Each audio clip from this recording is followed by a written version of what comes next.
Yo, it's your boy Austin Rutherford, and I was sitting down the other day. I do a lot of reflecting, a lot of thinking, a lot of journaling, things like that, and I was thinking the other day, and I came up with an idea. I was like, what if I tell people the 5 worst pieces of advice I've ever received over my life? And if I would have followed those pieces of advice, I wouldn't be sitting in front of you today. So that's what we're going to break down, the 5 worst pieces of advice I've ever heard. Again, these are not all negative things. These are not all things where people was purposely trying to keep me down. You know, we live in a world that we aren't taught to strive for our best. We aren't taught to go after our dreams. We're taught to go to school, get a job, get a corporate job, and work for the rest of your life. So it's not a negative thing. It's just some things that people didn't know any better. Because like I said, at the end of the day, we are brainwashed to think a certain way. Sometimes it's hard for people to think for themselves, to create an idea and then go out and turn it into a business, or to have some success for yourself and not feel bad about having the success. You know, again, that's just not how we're taught as humans. So the first piece of advice I heard is that debt is a bad thing. But you got to understand here, there's 2 very different types of debt. There's good debt and there's bad debt. Bad debt's bad.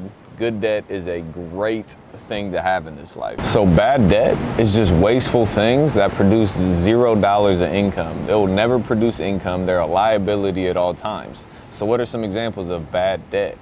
Getting brand new cars, especially cars that you cannot afford, because they're a liability. They depreciate in value instead of appreciate. So you're burning money on these every single month and it's going down in value every single time. Other types of bad debt are credit card debt, TVs, personal loans, cash advances. Using these things to buy toys is a bad type of debt. The more you sacrifice now, the farther ahead you'll be in the future. I was talking with a gentleman, I'm down here in Cabo for a week, and I was talking with a gentleman, he's worth about $100 million. He said the definition of investment is giving up the present value for the future value. So you're giving up value today for a greater future value.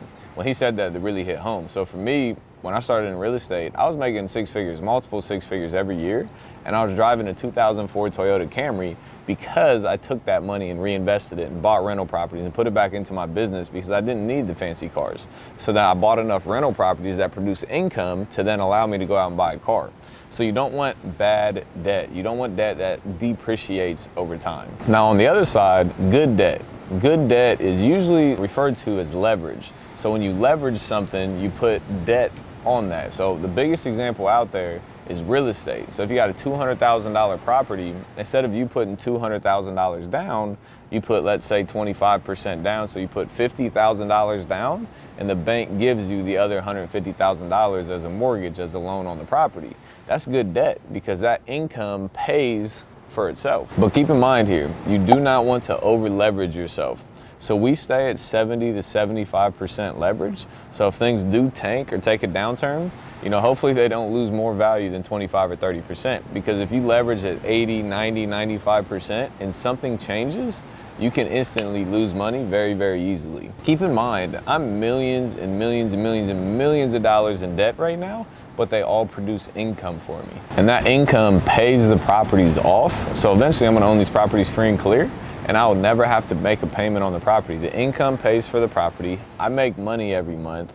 And the way that I've structured it over the past few years is that I've bought enough income producing assets, good debt properties, that will make enough money to pay for my liabilities. So the house that I live in, the cars that I drive, all those things are paid for by rental properties. So debt is not a bad thing. You just can't use it the wrong way and you can't over leverage yourself. Otherwise, debt is a tremendous thing and it can change your life for the better once you understand how to use it. The second thing, everyone always says, like, slow down, don't go as hard, don't over leverage yourself. Now there's a very fine line here. I'm gonna give you 2 things. First off, I do not believe in stretching yourself too thin and going all in and risking everything on the line like right now. I'm not a believer in that. But I do believe in not staying in your comfort zone and pushing yourself outside of your comfort zone and stretching yourself. You know, if you got $1 million sitting in the bank account, I'm not saying drop $1 million on a startup that you have not vetted. I don't think that's a good idea.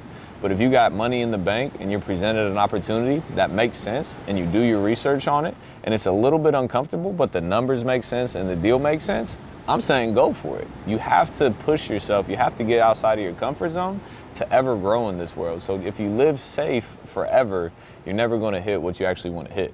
And like I said, the reason that I believe that you should push yourself to a point of being scared of failure, of being uncomfortable, is because when you're in a moment when it's literally fight or flight, your brain starts coming up with ways and options to make something a success, to make the money, to get yourself out of that situation.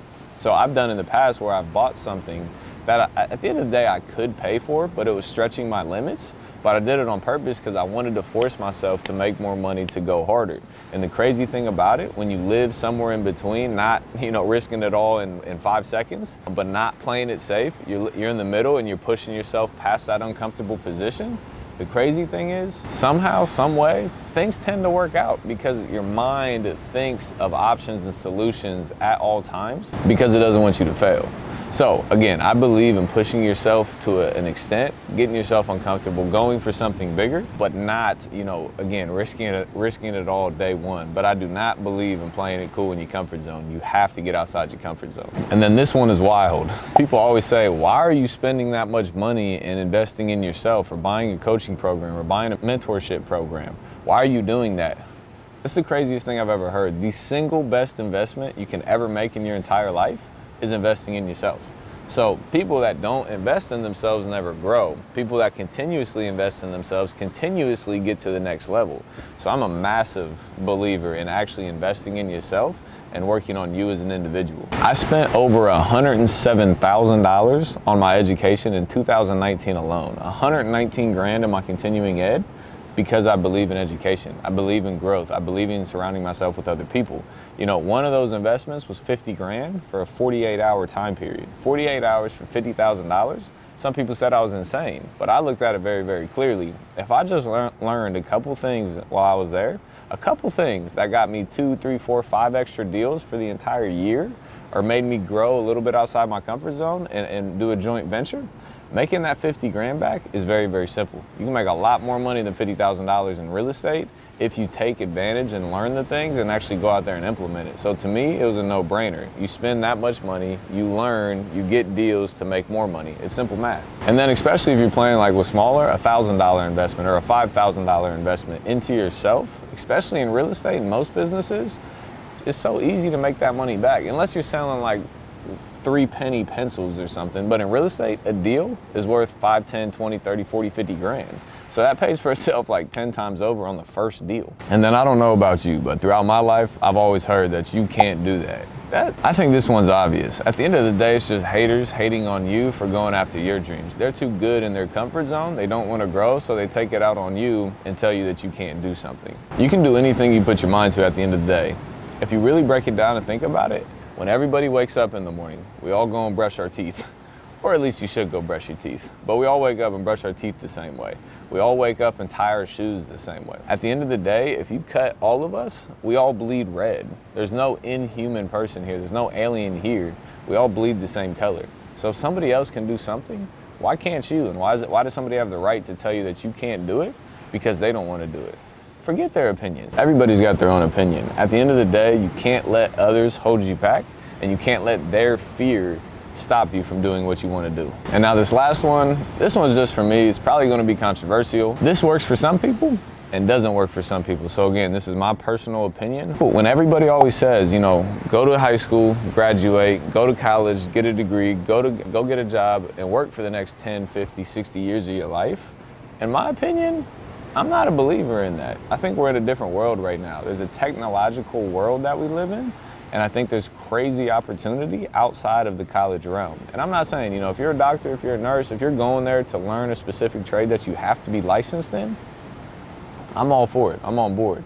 But the people that go to college that are just general business or general entrepreneurship or general something or another, and they have no idea what they want to go there for, why are you spending $20,000, $40,000, $60,000, $80,000 on learning something that you don't even know if that's what you want to do? So again, let me be clear here.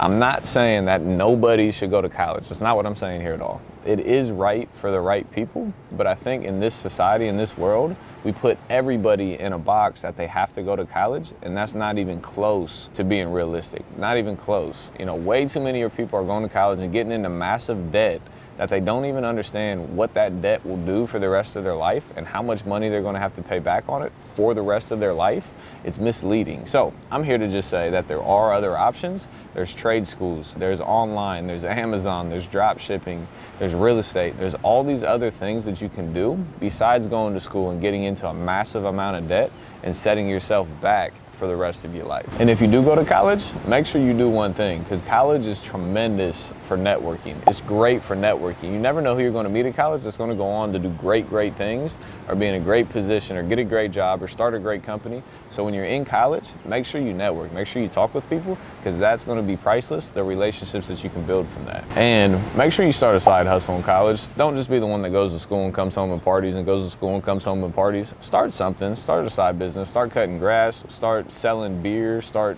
delivering beer to your buddies. Do something on the side to start making money besides just going farther and farther and farther into debt. So those are the 5 things that I've learned over my life that people have tried to tell me that if I would have followed, I would not be sitting in front of the camera or in the position I'm at today. So you can't always take what people say into your life and take it for gold, because people have good intentions. Again, we're just not taught the right way sometimes, unfortunately. So make sure you comment below. Let me know your thoughts on these 5 things. I know some people will agree, some people will disagree. So comment below, let me know your thoughts. Make sure you hit that like button, hit that subscribe button, and we'll see you on the next one. Peace.